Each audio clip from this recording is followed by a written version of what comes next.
मेरा नाम अनामिका है। मैं आज आपको ऐसी कहानी सुनाने जा रही हूँ जिसको सुनकर आपके रोंगटे खड़े हो जाएंगे। मैं अपने आप को दुनिया की सबसे खुशकिस्मत पत्नी समझती थी, लेकिन मुझे नहीं पता था कि यह मेरी गलत फहमी है। मैं एक मिडिल क्लास फैमिली में रहने वाली लड़की थी और एक लड़के से बहुत प्यार करती थी। वो लड़का भी मुझे बहुत प्यार करता था। मेरी पढ़ाई पूरी होते ही उसे लड़के ने मेरे घर पर रिश्ता भेज दिया और दोनों परिवार हमारी शादी के लिए राज़ी हो गए। कुछ दिनों बाद मेरी शादी हो गई। मेरे पति गवर्नमेंट जब करते थे। मेरे पति को सरकार की तरफ से एक घर मिला हुआ था। ये घर काफ़ी अच्छा था। शादी के बाद मेरे पति का इरादा था कि वह अपनी पत्नी के साथ इस घर में रहेंगे। जब मेरी शादी हुई थी तो मैं अपनी ससुराल में ही रहती थी। मैं अपनी ससुराल वाले घर में 3 साल रही। 3 साल के बाद मेरे पति ने फैसला किया कि अब हम अपने घर में रहेंगे। जबकि मेरे पति की फैमिली बहुत अच्छी थी, उन्होंने भी हमसे कह दिया था कि तुम अपने घर में जाकर रह सकते हो। मेरी शादी को 3 साल हो चुके थे और मेरे पास अभी तक कोई औलाद नहीं थी। मैं जब इस घर में आ गई तो यह घर बहुत बड़ा था और मुझे इस घर की साफ सफाई करने में बहुत परेशानी होती थी। मैंने अपने पति से नौकरानी के लिए कह रखा था। एक दिन मैंने अपने पति से कहा कि हमें इस घर में रहते हुए 1 महीना हो गया और मैं रोज़ आपसे कहते कहते थक गई हूँ कि मुझे एक नौकरानी की ज़रूर है। मुझे इस घर का काम नहीं होता, लेकिन आप मेरी बात सुनने के लिए तैयार नहीं हो। रोज़ मुझे कोई ना कोई बात का कर टाल देते हो।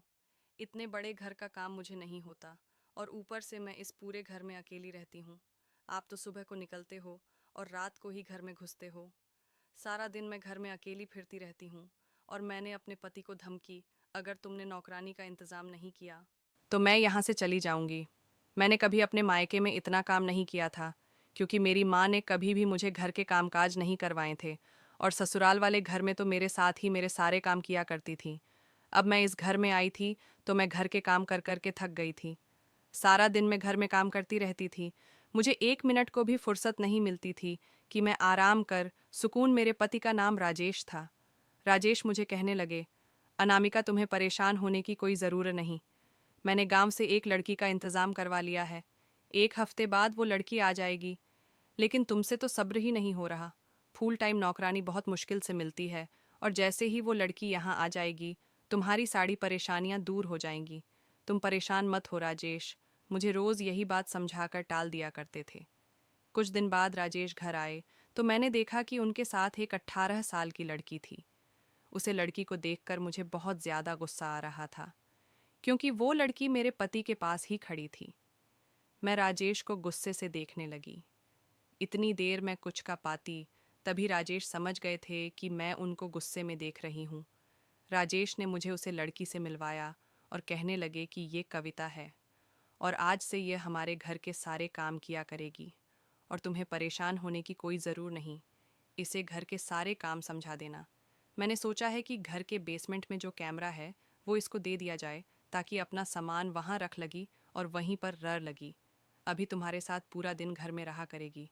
अब तुम्हें भी कोई परेशानी नहीं होगी। ये सारे काम आसानी से निपटा देगी।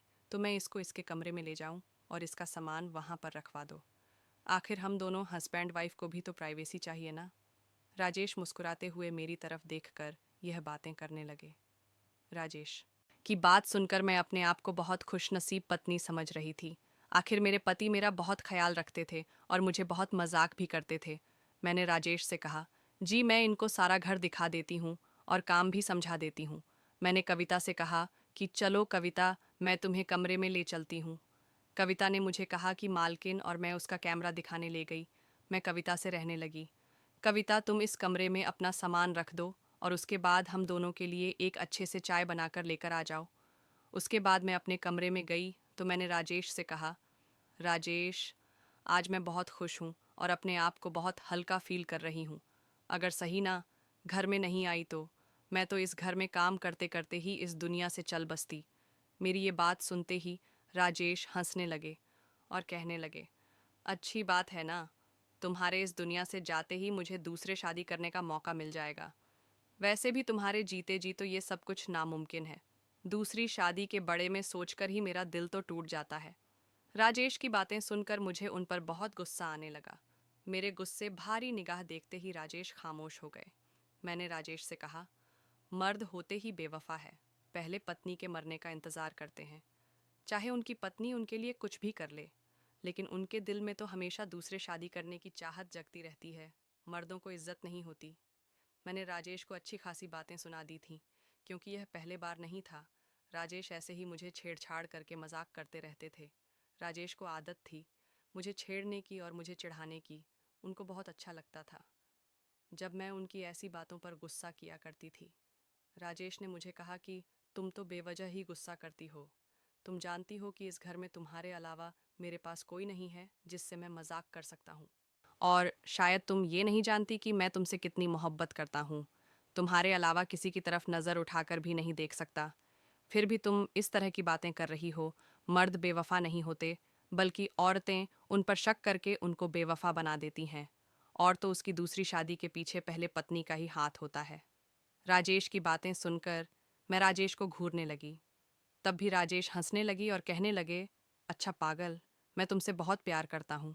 ऐसी बातें मत किया करो और गुस्सा मत किया करो। मैं तुम और भी ज़्यादा खतरनाक लगती हो। उनकी यह बात सुनते ही मेरी भी हंसी निकाल गई थी और हम दोनों एक दूसरे के साथ बहुत खुश थे। मेरे पति राजेश मुझे कहने लगे, आज के हम बात से ही पेट भरेंगे। अरे बहुत तेज़ भूख लगी है, कुछ खाने का इंतज़ाम तो करो। मैंने कहा, ओहो राजेश, मैंने तो आज खाना बनाया ही नहीं। भूख से मेरा बहुत बुरा हाल हो रहा है और तुम्हें झगड़ना के अलावा कोई दूसरा काम ही नहीं। आज के सिर्फ बात से ही मेरा पेट भरवा होगी। अभी राजेश की बात पूरी ही नहीं हुई थी कि इतनी ही देर में दरवाजे पर कविता ने दस्तक दी और कहने लगी, मालकिन खाना तैयार हो गया है। हम दोनों हैरानी से कविता की तरफ हंसकर देखने लगे। अपनी लड़ाई में हम दोनों यह तो भूल ही गए थे कि हमने तो नौकरानी भी रख ली है। सही ना? हमें हंसना हुआ देखकर हमारी तरफ हैरानी से देखने लगी। मैंने कविता से कहा, तुम जो टेबल सेट करो और हम आते हैं। मुझे देखकर कविता जी में सर हिलाकर वहां से चली गई। मैंने राजेश से कहा, राजेश, हमें इस लड़की को अपने घर पर नहीं रखना चाहिए था। आखिर इस जवान लड़की की वजह से हमारे ऊपर कोई प्रॉब्लम ना आ जाए। ऐसे किसी पराई लड़की को अपने घर में रखना कहीं मुश्किल ना बन जाए। इसको यहाँ लाने से पहले आप एक बार मुझे भी तो पूछ सकते थे। अगर आप मुझे पूछ लेते तो कभी भी जवान लड़की को यहाँ रखना की इजाज़त नहीं देती। मेरी बात सुनकर राजेश हैरानी से मेरी तरफ देखने लगे और कहने लगे, मुझे तो लगता है तुम अकेली इस घर में रह रहकर पागल हो गई हो। पहले तो तुम रोज़ मेरा दिमाग खराब करती थी कि नौकरानी की ज़रूर है, और अब नौकरानी आ गई है तो अब तुम्हें ऐतराज़ हो रहा है। टेंशन मत लो, बेचारे गरीब परिवार की है, तुम्हारे सारे काम करेगी। और वैसे भी ये मेरे दोस्त के गांव से ताल्लुक़ रखती है। वो इस लड़की को बहुत अच्छे से जानता है। टेंशन मत लो, कोई बात नहीं होगी। बेफिक्र रहो, मैं हूं ना। और वैसे भी लड़की शादीशुदा है। इसका परिवार गांव में राहत है। इसके परिवार को पैसों की ज़रूर है, इसलिए यह यहाँ पर रहेगी। इसकी जिम्मेदारी मेरे दोस्त ने ली है, तभी तो मैं इसको यहाँ पर लेकर आया हूँ। और ये तो सोचो कि आज तुम है ऐसे बैठे बिठा खाना तैयार मिल रहा है। और अगर तुम्हें फिर भी इस लड़की पर कोई शक या एतराज़ है तो फिर मैं इसके जान का इंतज़ाम कर देता हूँ। तुम सोच लो। लेकिन उसके बाद मुझे फिर ये मत कहना कि मुझे नौकरानी ढूंढ कर दोस्तों, क्योंकि मुझे तुम्हारी नौकरानी ढूंढने के अलावा भी बहुत सारे काम होते हैं। रोज़ रोज़ मैं तुम्हारी ख्वाहिश ये पूरी नहीं कर सकता। मैंने राजेश से कहा, बस बस राजेश, बहुत हो गया। अभी मैं इस लड़की को 2-3 दिन देख लेती हूँ। इस लड़की के चाल चालान कैसे हैं, और इसको लेकर अपना दिल पक्का कर लेती हूँ। जब भी मैं इसको परमानेंट रखूँगी। और अब चलो खाना खा लेते हैं, खाना ठंडा हो जाएगा। यह कहकर राजेश और मैं नीचे आ गए। आकर देखा तो टेबल बहुत अच्छे सलीके से सजी हुई थी। खाने के टेबल देखकर ऐसा लग रहा था जैसे हम किसी होटल में खाना खा रहे हैं। राजेश ने तो उसे लड़की की बहुत ही तारीफ़ की। कविता ने बहुत अलग अलग तरीके के डिशेस भी बनाई थीं। खाना काफ़ी टेस्टी था और राजेश ने दिल खोलकर उसके खाने की तारीफ़ की। खाने लगे कि ऐसा खाना तो मैंने सिर्फ होटल में ही खाया है, वरना घर में तो मुझे सिर्फ एक ही डिश मुश्किल से मिल पाती है। तुमने तो एक ही समय में इतनी सारी डिशेस बनाई है। तुम तो काफ़ी टैलेंटेड हो, पहले ही बार में तुमने इतना बढ़िया खाना बनाया है। और कविता की सबसे अच्छी बात राजेश को यह लगी थी कि उसने ज़रा सा भी तंग नहीं दिन। उसने किचन में जाते ही सब कुछ संभल लिया था। राजेश खाने लगे, तुमने तो कमाल ही कर दिया है। कविता, थोड़ी सी तारीफ मैंने भी कर दी थी कविता की। मैंने कहा, कविता तुम बहुत समझदार लड़की हो, खाना बहुत टेस्टी बना हुआ है। पहले ही दिन तुमने मेरा दिल जीत लिया। मुझे तारीफ सुनकर कविता बहुत खुश हुई और मुझे देखकर मुस्कुराने लगी। कविता बहुत सुंदर लड़की थी, देखने में बहुत अच्छी लगती थी। काम उम्र के थी। जवानी अभी उसे पर चढ़ रही थी। उसने हाथ में काला रंग की चूड़ियां पहनी हुई थीं और नाक में नथनी उसकी बहुत खूबसूरत लग रही थी। ब्लैक कलर का सूट पहनकर गोरी सी लड़की कविता बहुत सुंदर लग रही थी। मैं उसको देखकर काफ़ी इम्प्रेस हुई थी। वह कहीं से भी गांव की नहीं लगती थी, सिर्फ उसका पहनावा ऐसा था। लेकिन अगर उसको शहर वाले कपड़े पहने दिए कविता, तो वह किसी हीरोइन से कम नहीं लगेगी। मेरे दिमाग में जब कविता की शादीशुदा होने का ख्याल आया तो मुझे तसल्ली हो जाती थी। कविता की तरफ से फूल सेटिस्फाइड बन गई थी। वह अपने काम से काम रखना वाली लड़की थी और अपने कामों में बिजी रहती थी। राजेश भी अपने ऑफिस के कामों में बिजी रहते थे, क्योंकि अब वह घर की तरफ से बेफिक्र हो गए थे। कुछ दोनों बाद ही कविता की तबीयत खराब रहने लगी थी। उसकी तबीयत गिरा गिरा रहती थी। एक दिन कविता ने मुझे कहा कि उसकी तबीयत ठीक नहीं है, आज उसे डॉक्टर के पास जाना है। वो अकेली ही डॉक्टर को दिखाने के लिए चली गई। जब आई तो मैंने उससे पूछा कि आखिर क्या हुआ था। उसने मुझे कुछ नहीं बताया, लेकिन वो माँ बने वाली थी और यह बात मुझे छुपा रही थी। जब कविता हमारे घर आई थी तब तक तो ऐसा कुछ भी नहीं था, और फिर कविता ने मुझे भी कुछ नहीं बताया था। फिर एक दिन मैंने कविता से पूछने की कोशिश की तो उसने बताया कि जब से वो यहाँ आई थी तभी से वह माँ बने वाली थी। मैंने उससे कहा कि फिर तुम्हारे पति ने तुम्हें इतनी दूर काम करने के लिए क्यों भेज दिया, और वह भी इस हालात में तुम्हें यहाँ पर नहीं आना चाहिए था। इस समय तो तुम्हें सबसे ज़्यादा अपने पति की ज़रूर है मेरे। यह कहते ही कविता खामोश हो गई और कहने लगी, मालकिन गरीब लोग ऐसी बात को समझते हैं, और वैसे भी हम गांव के लोग बहुत मजबूत होते हैं। हम लोगों के लिए बच्चे पैदा करना आम सी बात है। मैं गांव में होती तब भी किसी न किसी घर का काम ही कर रही होती। यहाँ तो फिर भी मुझे सुकून है। आप और मलिक बहुत अच्छे हैं। काम से काम मुझे किसी की बातें तो नहीं सुनने को मिलती, और फिर यहाँ पर मुझे तनख्वाह भी अच्छे मिलती है। मैं अपने डिलीवरी के लिए पैसे जमा कर लूँगी और अपनी डिलीवरी इसी शहर में करवाऊँगी, और बच्चा पैदा करने के लिए गांव के अस्पताल नहीं जाऊँगी। वहाँ के अस्पतालों से तो मुझे बहुत डर लगता है, और आप फिक्र मत करो, मेरी वजह से आपको कोई तकलीफ़ नहीं होगी। मैं आखिर कब तक सारे काम इसी तरह से करूँगी जैसे करती हूँ। बस 2-3 दिन की ही तो बात होगी, तीसरी दिन फिर काम से जाऊँगी। कुछ देर तक बोलती रही कि उसने मुझे अपनी साड़ी ही कहानी सुना डाली। उसके बाद से मैं तो सहमत हो गई थी, लेकिन मैं सोच रही थी कि राजेश ने मुझे यह बात क्यों नहीं बताई। किसका माँ बने वाली है। जैसे ही रात को राजेश घर आए तो मैंने से पूछा कि आपको आपके दोस्त ने यह नहीं बताया था कि कविता माँ बने वाली है, या फिर तुम्हारे दोस्त ने तुम्हें बताना ठीक नहीं समझा। वैसे मुझे भरोसा है तुम्हें इस बड़े बात में नहीं पता होगा, क्योंकि अगर तुम्हें पता होता तो तुम मुझे ज़रूर बताते। और अगर तुम्हें पता है तो तुमने मुझे क्यों नहीं बताया कि तुम मुझे बातें छुपाने लगे हो। राजेश मेरी तरफ हैरानी से देखने लगे और देखने लगे, क्या कविता माँ बने वाली है? आखिरी बात मुझे कैसे पता होगी? मैं तो आज तुम्हारे मुंह से ये बात सुन रहा हूँ, और मैं तुमसे कोई बात नहीं छुपाता, लेकिन तुम मुझ में पर बेवजह शक ज़रूर करने लगी हो। मुझे तो समझ नहीं आता कि तुम कविता को लेकर हमेशा मुझे सवाल जवाब क्यों करती रहती हो। अगर उसके बड़े में जानने का इतना ही शौक है तो इससे क्यों नहीं पूछ लेती हो। और अगर तुम्हें किसी भी तरह का मुझ में पर कोई शक है तो मैं कल ही इसे इसके गांव छोड़कर आ जाऊंगा।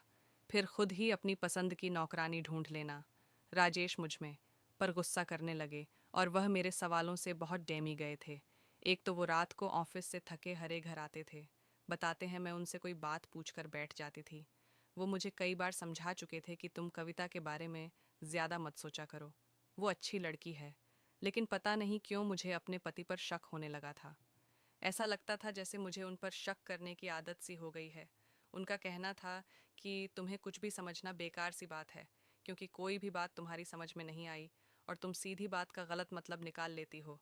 मैंने राजेश से कहा, राजेश, मैं तो बस ऐसे ही कह रही थी कि इसके सारे जिम्मेदारी मुझ में पर आ जाएगी। मैंने तो यहाँ इस लड़की को अपने काम के लिए रखा है। लगता है अब उल्टा मुझे घर के काम करने पड़ेंगे और साथ साथ उसकी भी देखभाल करनी होगी। अगर मुझे पहले ही इसके बारे में पता होता तो मैं कभी भी इस लड़की को इस घर में नौकरी पर नहीं रखती। किसी तरह ये बात खत्म हो गई थी और हम दोनों लाड झगड़ा कर सो गए। सुबह जैसे ही मैं बेड से उठी, मैंने खड़े होने के लिए ज़मीन पर पैर रखा तो अचानक ही मुझे चक्कर आ गए और मैं गिरने लगी। उसी समय राजेश भी घर पर ही थे। उन्होंने मेरी हालात को बिगड़ने हुए देखा तो कहने लगे कि चलो मैं तुम्हें डॉक्टर के यहाँ लेकर चलता हूँ। वह मुझे डॉक्टर के पास लेकर गए। डॉक्टर ने हमें एक ऐसी खबर सुनी थी जिसको सुनकर हम खुशी से पागल हो गए थे। डॉक्टर ने बताया कि मैं माँ बने वाली हूँ। ये खबर सुनकर मेरे पति के तो पर ज़मीन पर ही नहीं थे। होते भी क्यों नहीं? आखिर उनको 3 साल बाद औलाद की खुशी मिल रही थी।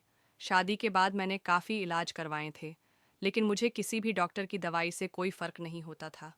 और राजेश के बच्चों का जुनून स्वर था। लेकिन कभी मेरे पति ने मुझे कोई ऐसी वैसी बात करके मुझे शर्मिंदा नहीं किया था। मेरे पति को ऐसा लगता था जैसे हमारी शादी को बहुत साल हो गए हैं। लोगों के बच्चे तो 10 साल भी नहीं होते, लेकिन मेरी शादी को तो अभी 3 साल ही हुए थे। इतने हम दोनों में भी वह बच्चे को अडॉप्ट करने के लिए राज़ी हो गए थे। लेकिन उनके दोस्त उनको यह समझते थे कि नहीं, अपना खून तो अपना ही होता है। सिर्फ अपने दोस्तों की इस बात से ही वह सोच समझकर काम लेते थे और अपने खून का इंतज़ार कर रहे थे। अब जब उनको यह खुशी मिली तो वह अपनी खुशी को शब्दों में बयान नहीं कर पा रहे थे। इस खुशी को सुनते ही राजेश ने पूरे अस्पताल में मिठाइयाँ बंटवा दी। जैसे ही राजेश घर पर आए तो उन्होंने कविता को भी खबर सुनने और उससे कहने लगे कि तुम्हें अपनी मालकिन का बहुत ज़्यादा ख्याल रखना है। राजेश मुझे कहने लगे, देखो तुम यहाँ बैठो और तुम्हें बेड से कम भी ज़मीन पर रखना की कोई ज़रूर नहीं। राजेश कह रहे थे कि मुझे तो समझ ही नहीं आ रहा कि मैं अपनी इतनी बड़ी खुशी को कैसे सेलिब्रेट करूं। राजेश मुझे कहने लगे, तुम्हें सिर्फ कविता से अपना काम लेना है और तुम उसके बारे में मत सोचो। वह गांव की पहले बड़ी लड़की है, उसको तो आदत है यह सब कुछ करने की। वहाँ की औरतें तो इस हालात में घर के 10 काम करती है और तुम मेरी बात कान खोलकर सुनो। तुम्हें सिर्फ अपना ख्याल रखना है और मैं कविता से भी कह रहा हूँ कि वह सिर्फ तुम्हारा ख्याल रखें। तुम्हें किसी चीज़ की भी कमी नहीं होनी चाहिए। राजेश मुझे बहुत प्यार से समझा रहे थे। उनका इतना प्यार देखकर मेरी आंखों में आंसू आ गए। वो यह बहुत मोहब्बत करते थे। मैं तो अपने आप को बहुत खुशकिस्मत पत्नी समझ रही थी। आखिर मुझे इतना प्यार करने वाला पति जो मिला था। ऐसा लग रहा था जैसे जिंदगी की सारी खुशियाँ मेरे कदमों में आकर गिर गई हूँ। मैं दुनिया की दूसरी बातें भूलकर बस अपने आने वाले नए मेहमान की तैयारी करना चाहती थी। लेकिन जब से कविता ने इस खुशखबरी के बारे में सुना था, उसका मूड ऑफ सा रहने लगा था। ना जाने क्यों वो खोई हुई रहती थी। फिर मैं यह सोचकर अपना ध्यान भटका लिया करती थी कि शायद वो मेरे पति को मेरा ख्याल रखना हुआ देखकर सोचती होगी कि काश मेरा पति भी मेरा ख्याल रखना के लिए मेरे साथ होता, क्योंकि मेरे पति मेरा बहुत ख्याल रखते थे। ज़बरदस्ती मुझे अपने हाथों से खाना खिलाने थे और मेरी हर छोटी से छोटी डिलीवरी का टाइम करीब आने वाला था, जबकि मेरे डिलीवरी में अभी काफ़ी महीने थे। राजेश मेरी गोद भारी की रस्म करना चाहते थे, इसलिए उन्होंने मेरे ससुराल वालों को, मेरे घर वालों को इनवाइट कर दिया था। ये सब कुछ देखकर कविता बहुत बुझी बुझी सी रहती थी, बस चुपचाप अपने कामों में बिजी रहती थी। और मुझे अपने बच्चे की इतनी खुशी थी कि मैंने कविता की तरफ ध्यान देना कम कर दिया था जी। दिन मेरी गोद भरी की रस्म थी। उसे दिन पूरे परिवार ने इकट्ठी होकर मुझे बधाइयाँ दी। सभी लोग बहुत खुश थे। सबने खाना खाया और खाना खाने के बाद सब एक साथ बैठकर बातें कर रहे थे। मेरे ससुराल वालों का कहना था कि मेरा यहाँ पर अब अकेले रहना ठीक नहीं, लेकिन राजेश ने उनसे कहा कि नहीं, वो मुझे अपने साथ इसी घर में रखना चाहते हैं। उनके जिद के सामने सारे घर वाले खामोश हो गए। सब लोग जानते थे कि राजेश बहुत जिद्दी है, इसलिए उन्होंने राजेश को ज़्यादा समझना ठीक नहीं समझा। सब लोग आपस में बैठे हुए बातें ही कर रहे थे कि इतनी ही देर में कुछ ऐसा हुआ जिसको देखकर सबके रोंगटे खड़े हो गए और खुशी का माहौल गम में बादल गया। पता नहीं था, अचानक बैठे बिठाई कुछ ऐसा हो जाएगा कि सारी खुशियां दुख का रूप ले लेगी। कविता इसके लिए चाय बनाकर सीढ़ियों से नीचे उतार रही थी कि अचानक ही सीढ़ियों से उसका पैर फिसल गया और वह सीढ़ियों से नीचे गिरकर बेहोश हो गई। उसके सर से काफ़ी खून भी बह रहा था। तभी राजेश उसे अस्पताल लेकर गए और राजेश ने किसी को भी अपने साथ जाने नहीं दिया। उनका कहना था कि इस तरह मामला काफ़ी बिगड़ सकता है, इसलिए किसी का जाना ठीक नहीं होगा। राजेश को गए हुए बहुत देर हो गई थी और मेहमानों को भी अपने घर वापस जाना था। मैंने सारे मेहमानों से कहा कि आप लोग बेफिक्रा होकर चले जाइए, राजेश कुछ ही देर में आ जाएंगे। मेरी कुछ देर पहले ही उनसे फ़ोन पर बात हो गई है और सब कुछ बिल्कुल ठीक है। परेशान होने की कोई ज़रूर नहीं। यह बात सुनकर वो जाने के लिए तैयार हो गए और मेरी सास ने मुझे कहा कि अनामिका, बेटा अपना बहुत ख्याल रखना और जैसे ही राजेश घर पर आ जाए तो हमें फ़ोन करके बता देना। और हाँ, तुम अपनी नौकरानी को उसके घर भेज दो। बेचारी पूरे दोनों से है, उसे आराम की ज़रूर है। तुम्हारी तबीयत भी तो ख़राब है, उसके टेंशन लगी तो अपनी तबीयत और भी ज़्यादा ख़राब कर लगी। अपने पति को बुलवाओ और उसे वापस भेज दो और कहना कि डिलीवरी के बाद उसे खुद यहाँ पर छोड़ कर जाए। मैंने अपनी सस से कहा कि ठीक है मम्मी जी, मैं ऐसा ही करूँगी। मैं तो खुद भी यही चाहती थी कि अपने इन दोनों में कविता अपने गांव चली जाए। वैसे भी इस वक्त उसकी हालात घर के काम करने वाली नहीं थी, बल्कि मैं उससे कई बार का भी चूकी थी कि तुम अपने गांव चली, जो लेकिन वो हमेशा ही मुझे टाल दिया करती थी। जब सारे मेहमान घर से चले गए तो उनको दरवाजे पर छोड़ कर आने के बाद मैं अपने कमरे में आकर बैठ गई। मैं बार बार राजेश को फ़ोन किया जा रही थी।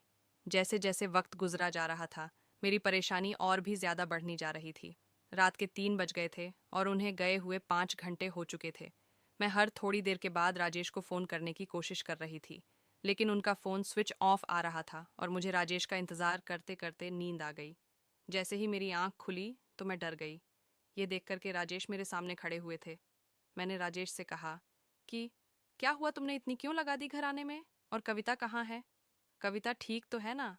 कहाँ है वो? मैं उससे मिलकर आई हूँ। ऐसा ना हो कि उसे किसी चीज़ की ज़रूर हो। और मैं उससे मिलने के लिए जाने लगी। इतनी ही देर में राजेश ने मेरा हाथ पकड़ लिया और अपने सीने से लगा लिया। वो मुझे कहने लगे कि शांत रहो, अनामिका, कविता इस दुनिया में नहीं रही। ये सुनकर मैंने राजेश से कहा, ये तुम कैसा मजाक कर रहे हो? राजेश ने मुझे कहा, मैं तुमसे मजाक नहीं कर रहा हूँ, बल्कि मैं तो सच कर रहा हूँ। मैंने कहा, कविता कैसे माँ बनने वाली है? उसका बच्चा कहाँ है? मुझे तो यकीन ही नहीं आ रहा था कि हंसती मुस्कुराती हुई राजेश ने मुझे बताया कि उसका बच्चा पेट में ही मर गया था और उसके सर पर भी गहरी चोट लगी हुई थी, जिसकी वजह से उसकी मौके पर ही मौत हो गई थी। यह सुनकर तो जैसे मेरे होश ही उड़ गए थे और उन्होंने मुझे बताया कि अभी मैं उसका क्रियाकर्म करके आ रहा हूँ और मैं बहुत डर गया था। अगर पुलिस को यह खबर लग जाती तो मेरी नौकरी खतरे में पड़ सकती थी और मेरी सारी जिंदगी अदालत इसे चक्कर लगाकर गुजर जाती। यह सब सुनकर तो मैं और भी ज्यादा परेशान हो गई थी। मैंने राजेश से कहा, राजेश, अगर उसके घर वाले हमारे घर आ गए तो हम क्या करेंगे? उनको क्या जवाब देंगे कि कविता कहाँ गई है? राजेश ने मुझे तसल्ली दी और कहने लगे कि फिक्र मत करो, सब कुछ ठीक हो जाएगा, मैं सब कुछ संभल लूंगा, बस तुम किसी से भी कविता के बारे में नहीं बताओगी। मैंने कहा, ठीक है, मैं उसके बारे में किसी को कुछ नहीं बताऊंगी। कविता की मौत पर मैं बहुत ज़्यादा अफसोस में थी और दिन रात रोती रहती थी। आखिर हंसती मुस्कुराती हुई। कविता ऐसे अचानक इस दुनिया को छोड़कर कैसे जा सकती है? लेकिन वक्त के साथ साथ सब कुछ ठीक हो जाता है और कविता की मौत का जख्म भी अब हमारे दिलों से भरने लगा था। कुछ दोनों बाद ही हमारी लाइफ नॉर्मल सी हो गई थी। राजेश ने अपने ऑफिस से 2 महीने की छुट्टी ले ली थी। वह मेरा हर तरह से ख्याल रखते थे। जब रात को मैं सोचती थी तो मुझे न जान कैसे कैसी आवाज़ें सुने देती थीं। 2-3 दिन तक तो मैंने इन आवाज़ों को इग्नोर किया, लेकिन एक दिन मुझे वो आवाज़ें से बहुत डर लग रहा था और मैंने राजेश को उठाया। राजेश घबरा कर उठे और कहने लगे कि क्या हुआ अनामिका, तुम्हारी तबीयत तो ठीक है ना? अगर तुम्हारी तबीयत ठीक नहीं है तो मैं तुम्हें अभी अस्पताल लेकर चलता हूँ। मैंने परेशान होते हुए कहा, राजेश, मेरी तबीयत ख़राब नहीं है, बल्कि मुझे किसी बच्चे को रोने की आवाज़ आ रही है। रोज़ मुझे ऐसी आवाज़ें सुने देती हैं और मैं इन आवाज़ों से डर जाती हूँ। लेकिन मैंने आपको नहीं बताया, आज मुझे इस आवाज़ से नींद नहीं आ रही। ऐसा लग रहा है वो बच्चा जैसे हमारे बहुत करीब है और रो रहा है। मैंने राजेश से कहा, चलो हम बाहर चलकर देख कर आते हैं। ऐसा लग रहा है जैसे कोई मुसीबत में है और हमें पुकार रहा है। मेरी बात सुनकर राजेश बहुत परेशान हो गए थे और मुझे कहने लगे, तुम किस तरह की बातें कर रही हो? मुझे तो किसी भी बच्चे के रोने की आवाज़ नहीं आ रही। यह सिर्फ तुम्हारा वहम होगा और कुछ नहीं, इसलिए इन सब बातों को छोड़ो और आराम से सो जाओ। वैसे भी समय तुम्हें आराम की ज़्यादा ज़रूर है। अगर फिर भी तुम्हें तसल्ली नहीं हो रही है तो मैं अकेला बाहर जाकर देख कर आता हूँ, लेकिन तुम मेरे साथ नहीं आओगी क्योंकि मैं कोई रिस्क नहीं ले सकता। राजेश की बात सुनकर मैं लेट गई और राजेश कमरे से बाहर चले गए। कुछ देर बाद जब वह वापस आए तो मैंने बेचैनी से राजेश से पूछा, राजेश, बाहर कौन था? तो उन्होंने मुझे जवाब दिया कि मैंने तुमसे कहा था ना, बाहर कोई नहीं है। ये सब तुम्हारा वहाँ है। शायद तुमने कोई सपना देखा होगा, इसलिए अब तुम कोई बहस मत करना और सो जाओ। अब इस बारे में हम कल सुबह बात करेंगे। ये कहकर राजेश लेट गए और अपनी आंखों पर आंसू रखकर सो गए। लेकिन मैं लगातार उन आवाज़ों के बारे में सोच रही थी। ऐसी आवाज़ें मुझे पहले बार नहीं आई थीं, बल्कि 3 दिन से लगातार मुझे ये आवाज़ से आ रही थी और कई दिनों तक मुझे वो आवाज़ सुने देती रही। मैंने हर बार राजेश को बताने की कोशिश की कि कोई बच्चा रोता है, लेकिन हर बार उन्होंने मेरा वहाँ कहकर मुझे टाल दिया और मैं भी सोच लेती थी कि हो सकता है यह मेरा वहम ही होगा, क्योंकि अगर वाकई बच्चे के रोने की आवाज़ होती तो ज़रूर राजेश को भी सुने थी और यह सोचकर मैं भी तसल्ली से सो जाया करती थी। जब कई दिन ऐसे ही गुजर गए तो मुझे ऐसा लगा कि राजेश मुझे ज़रूर कुछ छुपा रहे हैं। मुझे रोज़ रात की शांति में बच्चे की रोने की आवाज़ आई थी। यह मेरा वहाँ नहीं था, बल्कि इसके पीछे कोई बड़ा राज ज़रूर छुपा हुआ था। और मैंने सोच लिया था कि जब तक मैं इस राज से पर्दा नहीं उठा लूँगी, तब तक मैं सुकून से नहीं बैठूंगी। कुछ तो ऐसा ज़रूर हो रहा था जो मुझे छुपाया जा रहा था। मुझे लगता था कि हो सकता है कि राजेश नहीं कविता को मारा हो और उसका बच्चा यही कहीं आस पास हो या फिर किसी मुसीबत में हो। मुझे उसे मासूम बच्चे के लिए ज़रूर कुछ ना कुछ करना था। ये सब सोचते ही मैंने पुलिस को फ़ोन किया और पुलिस इंस्पेक्टर को इस बारे में सब कुछ बता दिया। मैंने पुलिस से कहा कि मैं चाहती हूँ कि आप मेरे घर की तलाशी लें या फिर मेरे घर पर निगरानी रखें। मुझे रात को ऐसी आवाज़ आई है, ये आवाज़ें मेरे घर से ही आई हैं या फिर मेरे किसी आसपास के पड़ोस के घर से। और मैंने पुलिस से कहा, किसी ने हमारे घर के बेसमेंट में ही रहती थी। लोग उसके कमरे की भी तलाशी लेना, आपको ज़रूर वहाँ से कुछ नए कुछ मिल जाएगा। पुलिस इंस्पेक्टर ने मेरी रिपोर्ट दर्ज कर ली और कहने लगे, ठीक है मैडम, आप फिक्र ना करें, हम आपके साथ हैं। आपके पति को इस बारे में कुछ नहीं पता चलेगा और रात को हम आपके घर की तलाशी लेने ज़रूर आएंगे। 2 दिन तक तो पुलिस ने मेरे घर के बाहर और आप पड़ोस के घरों की छानबीन की। पुलिस वालों का कहना था कि मैडम, आप हमें गुमराह कर रही हैं, हमें तो ऐसी कोई आवाज़ नहीं आई। मैंने कहा कि सर, ऐसा भी तो हो सकता है कि शायद हमारे घर के बेसमेंट में ही कविता का बच्चा हो, क्योंकि जब से कविता गई है वो रूम तो लॉक रहता है और उसकी चाबी मेरे पति के पास होती है। अगर मैं अपने पति से ज़्यादा सवाल जवाब करूँगी तो वो मुझे गलत समझेंगे, इसलिए यह कैसे आप अपने हिसाब से हैंडल कर लीजिए। फिर रात को जब पुलिस हमारे घर आई और उन्होंने राजेश से कहा कि हमें आपके घर की तलाशी लेनी है। राजेश उनसे कहने लगे कि आपको क्यों हमारे घर की तलाशी लेनी है, आखिर हमारे घर में ऐसा क्या है। पुलिस वालों ने कहा कि हमने आपके आसपास के घरों की भी तलाशी ली है, अब यहाँ सिर्फ आपका ही घर बचा है। अब हम आपके घर की तलाशी लेना चाहते हैं। सबसे पहले बेसमेंट में जाने को कहा। जब पुलिस बेसमेंट में गई तो उन्होंने देखा कि रूम में ताला लगा हुआ था। उन्होंने राजेश से कहा, राजेश जी, हमें इस कमरे की चाबी चाहिए, हम इस कमरे को खोलकर देखना चाहते हैं। इंस्पेक्टर के चाबी मांगने पर राजेश के चेहरे का रंग उड़ गया था और वो परेशान हो रहे थे। उन्होंने कहा कि इंस्पेक्टर साहब, आखिर क्या बात है, कुछ तो बताइए। मैं आपको ऐसे मेरे घर की तलाशी लेने नहीं दे सकता, आप मुझे जानते नहीं हैं।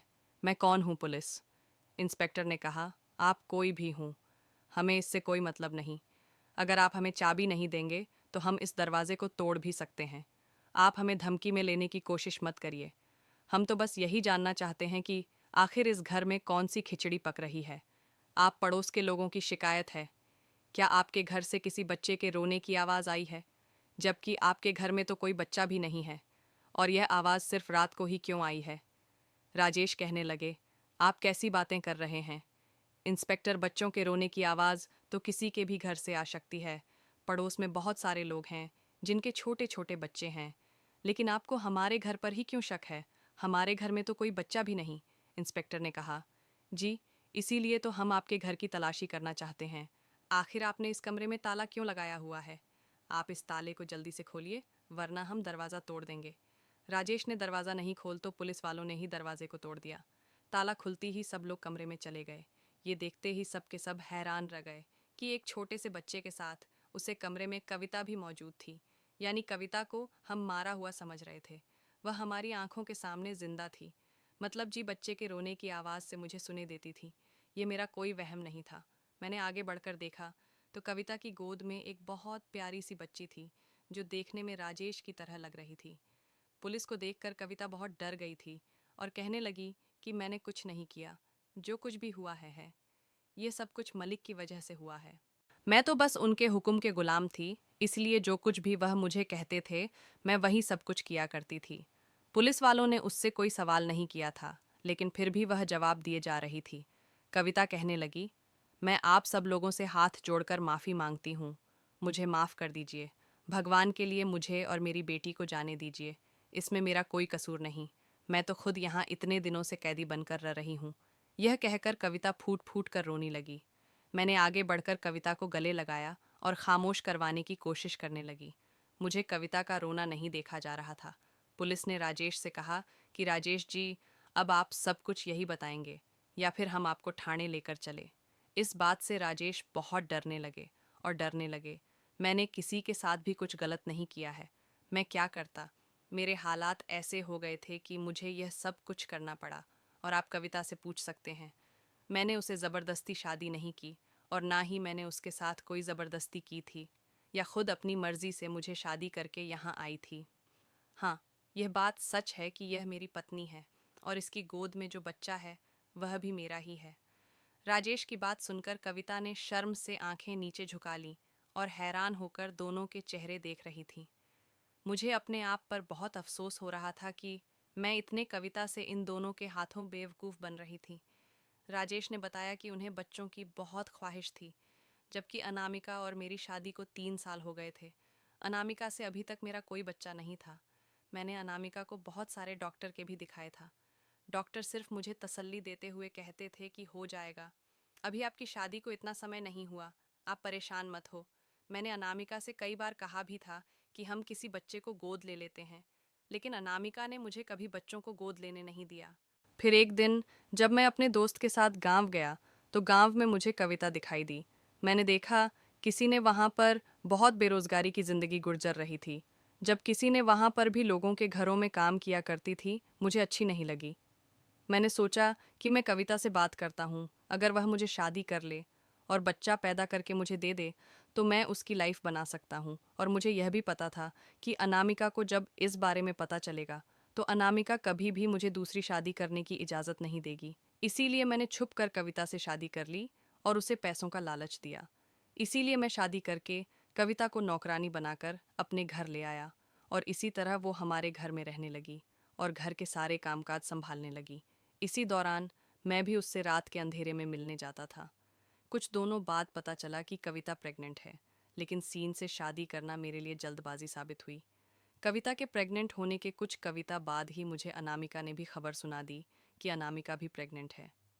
अनामिका के माम बने की खबर सुनते ही मुझे ऐसा लग रहा था जैसे मैंने कविता से शादी करके बहुत जल्दबाजी कर दी। मुझे नहीं पता था कि कविता से शादी करने के बाद भी अनामिका भी मां बन जाएगी। और जब कविता को सालों मां बने की खबर मिली तो वह मुझे धमकी दिया करती थी कि वह हम दोनों के रिश्ते के बारे में अनामिका को बता देगी, क्योंकि उसे भी यही उम्मीद थी कि अनामिका इतनी जल्दी मां नहीं बन शक्ति। मैं अपनी इस जल्दबाजी से बहुत पछता रहा था, लेकिन अनामिका से बहुत मोहब्बत करता हूँ। मैं अनामिका को कभी छोड़ना नहीं चाहता था और मेरी नींद में नहीं था कि मैं अनामिका को धोखा और मैं अनामिका को नाराज़ करके पूरे ख़ानदान को नाराज़ नहीं करना चाहता था। इसीलिए मैंने सोचा कि कविता को गायब करवा दिया जाए। और उसे दिन जब सीढ़ियों से गिरकर कविता बेहोश हो गई तो मैंने सोचा कि इससे अच्छा मौका और कोई नहीं होगा। इसलिए मैंने प्लानिंग करके कविता के करने की झूठी खबर अनामिका को बता दी और कविता के मर जाने का ड्रामा किया और बेसमेंट के कमरे में चुपचाप कविता और उसकी बच्ची को लाकर बेसमेंट रख दिया। सही ना? मुझे कुछ का भी नहीं शक्ति थी, क्योंकि उसे पता था कि उसका और उसकी बच्ची को संभालने वाला मेरे अलावा कोई और नहीं है।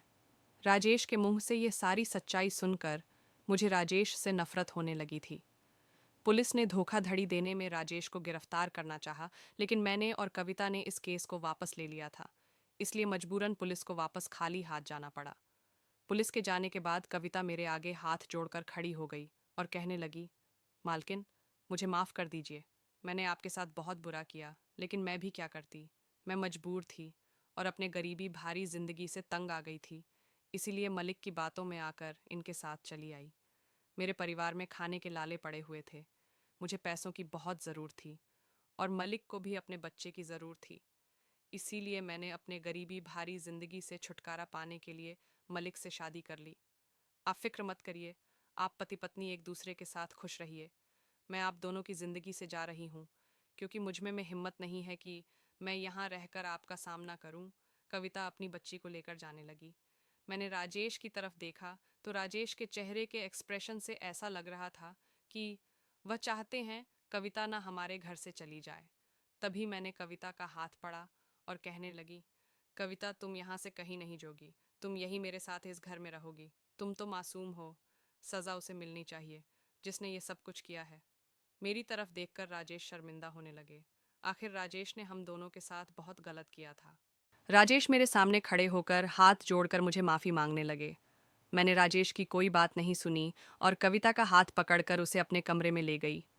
मैंने फैसला कर लिया था कि जब तक राजेश अपने बेटी को स्वीकार नहीं कर लेते, तब तक मैं उन्हें माफ़ नहीं करूंगी। क्योंकि मैं राजेश की तरह मतलबी नहीं थी।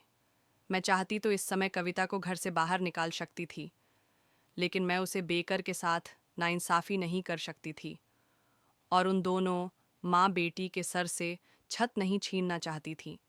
कुछ दोनों बाद ही राजेश ने अपनी बेटी को एक्सेप्ट कर लिया था और मैं भी माँ बन गई थी। मैंने भी एक बेटी को जन्म दिया था। जिस दिन मेरी बेटी पैदा हुई थी, उसे दिन अचानक ही राजेश को हार्ट अटैक आया था। उसे दिन राजेश भी अस्पताल में भर्ती थे। अचानक ही राजेश कितनी तबीयत बिगड़ गई थी कि राजेश इस दुनिया से चले गए। मेरे ऊपर तो जैसे मुसीबत का पहाड़ टूट पड़ा था। अब मैं अपनी बच्ची के सहारे जीती हूँ। राजेश ने मेरे साथ और कविता के साथ जो किया, उसकी सज़ा उनको मिल चुकी थी। राजेश की मौत के बाद कविता अपनी बेटी को लेकर गांव चली गई। दोस्तों, उम्मीद करती हूँ आपको हमारी कहानी पसंद आई होगी। कहानी पसंद आई है तो वीडियो को लाइक करें। चैनल पर नए हैं तो चैनल को सब्सक्राइब करें और हाँ, नोटिफिकेशन बेल को ज़रूर दबाएं ताकि अगले अपडेट सबसे पहले आपको मिले।